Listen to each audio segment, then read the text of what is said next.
ওং স্থাপকায় চ ধর্মস্য সর্বধর্মস্বরূপিণে অবতার বরিষ্ঠায় রামকৃষ্ণায় তে নমঃ।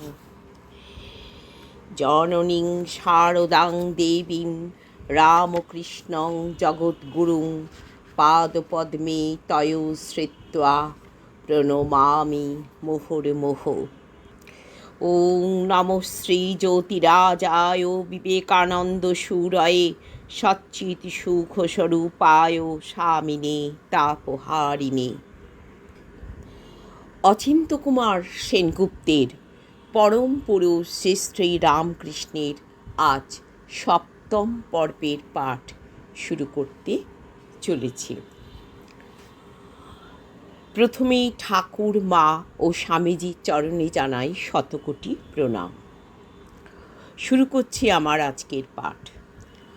গ্রামে কিছু হচ্ছে না গদাধরে, তাই তাকে কলকাতায় নিয়ে এলেন রামকুমার। কিন্তু গদাধরের মন গ্রামের মাঠে ঘাটে ঘুরঘুর করে। কত চেনা মুখ, কত মন কাড়া ভালোবাসা। এই ইটকাঠের জটিলতার মধ্যে পাওয়া যাবে কি সেই সরল মমতা, সেই নিঃসঙ্গ থাকার শান্তি? নির্জনে না হলে ভক্তিলাভ হবে কি করে? তাকে ভাবব কোথায়? চাল কাটছ, একলা বসে কাটতে হয়। এক একবার চাল হাতে করে তুলে দেখতে হয় সাফ হলো কেমন। তা কাড়বার সময় যদি 5 বার ডাকে, ভালো কাড়া কেমন করে হবে? কতজনকেই মনে পড়ে বৃন্দার মাকে। বৃন্দার মা যেতে বামুন, গদাইকে নিজ হাতে হামেশাই রান্না করে খাওয়ায়। কিন্তু ক্ষেতির মা যেতে ছুতোর, ইচ্ছে থাকলেও ঘরে ডেকে এনে খাওয়াতে পারে না।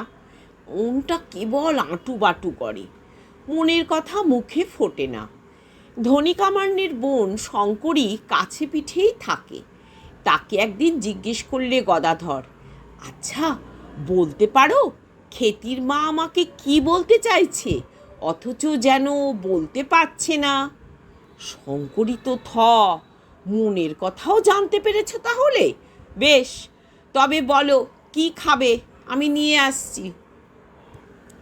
খাবো তো, এখানে এই পথের মাঝখানে খাবো নাকি? তার ঘরে যাব, ঘরে গিয়ে মেঝের ওপর আসন পেরে বসে খাবো। যা সে নিজের হাতে রেঁধে দেবে সমস্ত। তার মনের স্বাদ পূর্ণ করব 16 আনা। তাই গেল ঠিক ছুতোর বাড়ি। ক্ষেতির মার হাতের রান্না খেলো সে তৃপ্তি করে। ক্ষেতির বাপ কিন্তু স্ত্রীর অনাচার সহ্য করতে পারল না। অনাচার বই কি, ছোট জাতের মেয়ে উচ্চবর্ণের জাত মেরে দিলি, দেবতা খেতে চাইবে বলে তুই তার অন্ন জোগাবি? রাগে দিশেহারা হয়ে গেল ক্ষেতির বাপ। পায়ের খড়ম তুলে শক্ত কয়েক ঘা বসিয়ে দিল স্ত্রীর পিঠের উপর। ক্ষেতির মা টলল না এক চুল, বললে, যতই কেন না মারো আর ধরো, আমার আর কিছুতেই দুঃখ নেই। ঠাকুরের প্রসাদ খেয়েছি আমি। আর মনে পড়ে চিনু শাখারিকে। বয়স হয়েছে, ছোট দোকান, কষ্টে দিন গুজরায়। কিন্তু গদাধর যখনই দোকানে এসে বসে, মনে হয় কোথাও যেন আর কষ্ট নেই। রাত যতই অন্ধকার হোক, গদাধর যেন চিরন্তন সুপ্রভাত। যাই একটু বাড়তি রোজগার হয়, তাই দিয়ে মিষ্টি কিনে গদাধরকে খাওয়ায়। গদাধর খায় আর চিনু দেখে। ওদিকে খদ্দের এসেছে দোকানে, সেদিকে খেয়াল নেই। গদাধরকে যেন চিনতে পেরেছে চিনু। তার নাম যখন চিনু, তখন সেই তো প্রথমে চিনতে পারবে। একদিন হলো কি, চিনু ফুল তুলে পরিপাটি করে মালা গাঁথলে, কোচরে করে লুকিয়ে মিষ্টি কিনে আনলে বাজার থেকে। গদাধরকে বললে, চলো। কোথায়? মাঠে, যেখানে কেউ কোথাও নেই, যেখানে কেবল তুমি আর আমি। চিনিবাস গদাধরকে নিয়ে মাঠের মধ্যে এসে দাঁড়ালো। দৃষ্টির গোচরে নেই কোথাও জনমানুষ। উপরে আকাশ ভরা শান্তির নীলিমা। মালা মিষ্টি পাশে রেখে হাঁটু গেড়ে হাত জোর করে বসে রইল চিনিবাস। সামনে গদাধর, কৃষ্ণ কিশোর। এ কি চিনিবাসদা, এ কি করছো? তার চেয়ে মিষ্টির ঠোঙাটা হাতে দাও। দিচ্ছি গো দিচ্ছি। আগে মালা দিলে গলায়, কৃষ্ণের গলায় অতসী ফুলের মালা। পরে হাতে করে খাওয়াতে লাগলো গদাধরকে, ব্রজের ননীগোপালকে। জলে চোখ ভেসে যাচ্ছে চিনিবাসের। মিষ্টি ভরা হাত কখনো পড়ছে গিয়ে গদাধরের নাকে, কখনো চোখে, কখনো কপালে। গদাধর হাসছে আর খাচ্ছে। খাওয়ানোর পর আবার স্তব করতে বসলো চিনিবাস। বললে, বুড়ো হয়েছি, বাঁচবো না বেশি দিন। মর্তধামে তোমার কত লীলা খেলা হবে, কিছুই দেখতে পাবো না। তবু আজ যে আমাকে একটু চিনতে দিলে দয়া করে, তাই আমার পাড়ের কড়ি হয়ে রইল। মত্ত অসুরের মতো স্বাস্থ্য ছিল চিনিবাসের। দু হাতে তুলে গদাধরকে কাঁধে চড়িয়ে বীর বিক্রমে নৃত্য করত। বলতো, তুমি আমাকে দাদা বলো, চিনিবাস দাদা। আমি যদি তোমার দাদা হই তবে আমি তো বলরাম, বলে আবার নৃত্য। তুমি সমুদ্র আর আমি সামান্য শঙ্খকার। একবার মনে পড়ে চিনু শাঁখারির পায়ে পড়েছিল গদাধর। শুধু চিনুর নয়, আর সমবয়সীদেরও। কি খেয়াল হলো, সবাইয়ের পায়ে ধরে ধরে গদাধর মিনতি করতে লাগলো, ওরে তোদের পায়ে পড়ি, একবার হরিবোল বল। সকলে তো অবাক, যত ছোট জাতের লোক, নুয়ে পড়ে সকলের পায়ে ধরা। আসল কথা বুঝেছিল চিনিবাস। বলেছিল, তোমার এখন প্রথম অনুরাগ, তাই সব সমান দেখছো, জাত বেজাত স্তর পংক্তি দেখছো না। প্রথম যখন ঝড় ওঠে তখন আম গাছ তেঁতুল গাছ সব এক বোধ হয়। এটা আম, এটা তেঁতুল চেনা যায় না। নবানুর আগের বর্ষা, নবানুর আগে মান অপমান থাকে না, ছায়া কায়া থাকে না, সব তুমিময়। মরে যাবে চিনিবাস, এই তার দুঃখ। বয়সে সে জীর্ণ হয়ে এসেছে, মরে গেলে দেখতে পাবে না এই নিত্যলীলা। রাবণ বধের পর রাম লক্ষ্মণ যখন লঙ্কার প্রাসাদে গিয়ে ঢুকলেন, দেখলেন রাবণের বুড়ি মা নিকষা পালিয়ে যাচ্ছে। লক্ষ্মণ বিদ্রূপ করে উঠল, যার ছেলে নাতি পুতি সব গেল, বংশে যার বাতি দেবার কেউ নেই, তার কিনা নিজের প্রাণের উপর এত টান। নিকষাকে রাম কাছে ডাকিয়ে আনলেন, জিজ্ঞেস করলেন, তুমি পালিয়ে যাচ্ছ কেন? তোমার কিসের ভয়? নিকষা বললে, আমার আর কিছু ভয় নেই। ভয় যদি মরে গিয়ে তোমার এত লীলা নার দেখতে পাই। বেঁচেছিলাম বলেই তো দেখলাম তোমাকে, তাই এখনো বাঁচবার স্বাদ যেতে চায় না। কিন্তু কলকাতায় এসে গদাধরের কি চুপচাপ করে বসে থাকলে চলবে? কত সাধ করে তাকে নিয়ে এসেছেন রামকুমার। অক্ষয়কে জন্ম দিয়েই রামকুমারের স্ত্রী মারা গেল আতুরে। সেই থেকেই সংসারে অনটন।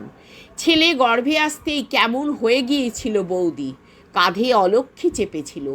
সংসারে নিয়ম ছিল, যে ছেলের এখনো পৈতে হয়নি সেই ছেলে কিংবা রুগী ছাড়া আর কেউ রঘুবীরের পুজোর আগে জলস্পর্শ করতে পারবে না। রামকুমারের স্ত্রী সেই নিয়ম অমান্য করতে লাগলো, বাধার উত্তরে করতে লাগলো অবাধ্যতা। রামকুমার বুঝলেন স্ত্রীর মৃত্যু ঘনিয়ে এসেছে, আর সেই সঙ্গে বা অমঙ্গলের দিন।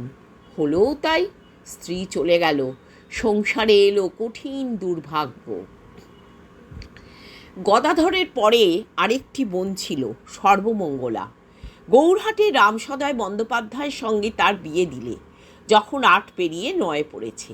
আর রামসদয়ের বোনের সঙ্গে বিয়ে দিলে রামেশ্বরে। রামেশ্বর গৃহস্থালী দেখুক, তুই গদাধর কলকাতা চল, ওখানে টোল খুলেছি, একটা কিছু হিললে তোর হবেই, অন্তত শান্তি সস্তায়নটা তো শিখবি। কলকাতায় অনেক বড় লোকের বাসা, যদি মানুষ হতে পারিস টাকার জন্য ভাবতে হবে না, সংসার স্বচ্ছন্দ হবে। টাকা? টাকা দিয়ে আমার কি হবে? আমি তো অবিদ্যার সংসার করতে আসিনি। আমি কি ঐশ্বর্য ভোগ চাই, না দেহের সুখ চাই? না চাই লোকমান্য। আর তুমি বা অত ভাবছো কেন? যে ঠিক ভক্ত সে চেষ্টা না করলেও ঈশ্বর তার সব জুটিয়ে দেবেন। যে ঠিক রাজার বেটা সে মাসোহারা পায়। যে সৎ ব্রাহ্মণ যার কোনো কামনা নেই হাঁড়ির বাড়ি থেকে হলেও তার সিধে আসে। যেমনি আসে তেমনি যায়। এই যদৃচ্ছা লাভই ভালো। সাঁকোর তলা দিয়েই জল বেরিয়ে যায় সহজে। সঞ্চয় করে কি হবে? কত কষ্ট করে মৌমাছি চাক তৈরি করে, কে আরেকজন এসে ভেঙে দিয়ে যায়। উপার্জন করাই কি জীবনের উদ্দেশ্য? নরজন্ম পেয়েছি, ঈশ্বর দর্শন করব না? লক্ষ্মীনারায়ণ মারোয়ারি প্রায়ই আসত দক্ষিণেশ্বরে। ঠাকুরের বিছানা ময়লা দেখে তার বড় ক্ষোভ। বললে, আমি তোমাকে 10,000 টাকা লিখে দিচ্ছি, তা দিয়ে তোমার সেবা হবে। যেই একথা শোনা ঠাকুর অমনি বাহ্যক জ্ঞানহীন হয়ে পড়লেন। কে যেন মাথায় লাঠি মারলে। বাহ্যক জ্ঞান পাবার পর বললেন বিমর্ষ কণ্ঠে, অমন কথা মুখে এনো না। অমন কথা যদি আর বলো, তোমার এখানে এসে তবে কাজ নেই। কেন, কি হলো? তুমি জানো না আমার টাকা ছোবার জো নেই, কাছেও রাখবার জো নেই। লক্ষ্মীনারায়ণও ছাড়বার পাত্র নয়। সে বেদান্তবাদী, তর্কপটু। তাহলে এখনো আপনার ত্যায্যগ্রাহ্য আছে? লক্ষ্মীনারায়ণ হাসল। তবে তো জ্ঞান হয়নি আপনার। না বাপু, অত দূর হয়নি এখনো। যারা যারা কাছে বসেছিল হেসে উঠল। তবু লক্ষ্মীনারায়ণ দমবে না। সে ধরল হৃদয়কে। হৃদয় মানে হৃদয়রামকে, ঠাকুর যাকে ডাকতেন হৃদে বলে। ক্ষুদিরামের বোন রামশিলার মেয়ে হেমাঙ্গিনী, তারই ছেলে এই হৃদয়। হৃদয়কে দিয়ে লক্ষ্মীনারায়ণ গছাতে চাইল টাকা। বললে, আমি হৃদয়কে দিচ্ছি, তাহলে আমাকেই বলতে হবে একে দে ওকে দে। না দিলে রাগ হবে মনে মনে, অভিমান হবে। টাকা কাছে থাকাই খারাপ। আরশির কাছে জিনিস রাখতে নেই, জিনিস থাকলেই প্রতিবিম্ব হবে। বুঝলে? ওসব হবে না এখানে। যে ঠিক রাজার বেটা সে মাসোয়ারা পায়। গদাধর কি রাজার বেটা নয়? বাবাকে মনে পড়ে গদাধরের। স্নান করবার সময় জলে দাঁড়িয়ে রক্তবর্ণং চতুর্মুখং বলে ধ্যান করতেন, আর তার চোখ জলে ভেসে যেত। খড়ম পায়ে দিয়ে যখন রাস্তা দিয়ে হাঁটতেন, গাঁয়ের দোকানিরা দাঁড়িয়ে পড়তো, বলতো ওই তিনি আসছেন। যখন উনি স্নান করতেন তখন আর কেউ সাহস করে নাইতে যেত না, খোঁজ নিত তিনি কি স্নান করে গেছেন। রঘুবীর রঘুবীর বলতেন, আর তার বুক লাল হয়ে যেত। সেই বাপের ছেলে গদাধর, শুধু এইটুকুই তার পরিচয়? খেয়ে বলে সে জগৎ পিতার ছেলে। সে পড়াশোনা জানে না, শাস্ত্র সংহিতা সে কিছু ছোঁয়নি। সে হয়তো পুরো বাবা বলে ডাকতে পারে না, উচ্চারণ জানে না সবটার। সে হয়তো আধো আধো ভাষায় শুধু পা বলে। বাপের টান কি শুধু বাবা বলা ছেলের উপর বেশি হবে পা বলা ছেলের চেয়ে? না, বাবা বলবেন এ আমার কচি ছেলে। বাবা ঠিক বলতে না পারলেও ডাকছে ঠিক আকুল হয়ে, অতএব একেই আগে কোলে নিই হাত বাড়িয়ে। কিন্তু সেই যে বাবা স্বপ্ন দেখলেন গয়াধামে গিয়ে, রঘুবীর বলছেন তোমার ঘরে আমি ছেলে হয়ে জন্মাবো, তার কি হবে? তবে আসলে তার কি কেউ পিতা নেই? সে তবে কে? এই আত্মদর্শনই তো ঈশ্বর দর্শন। আজকে 7ম পর্বের পাঠ ঠাকুর, মা ও স্বামীজির চরণে প্রণাম জানিয়ে এখন শেষ করলাম। ওং শান্তি শান্তি শান্তি। ওং হরি ওম তৎসৎ। শ্রীরামকৃষ্ণ সমর্পণম অস্তু। আমার চ্যানেলটি যদি ভালো লাগে তবে লাইক করবেন, কমেন্ট করবেন, আর যদি সবার মধ্যে ছড়িয়ে দিতে চান শেয়ার করবেন। আর যদি নিজে যখন তখন দেখতে চান তাহলে অতি অবশ্যই সাবস্ক্রাইব করে নেবেন। নমস্কার।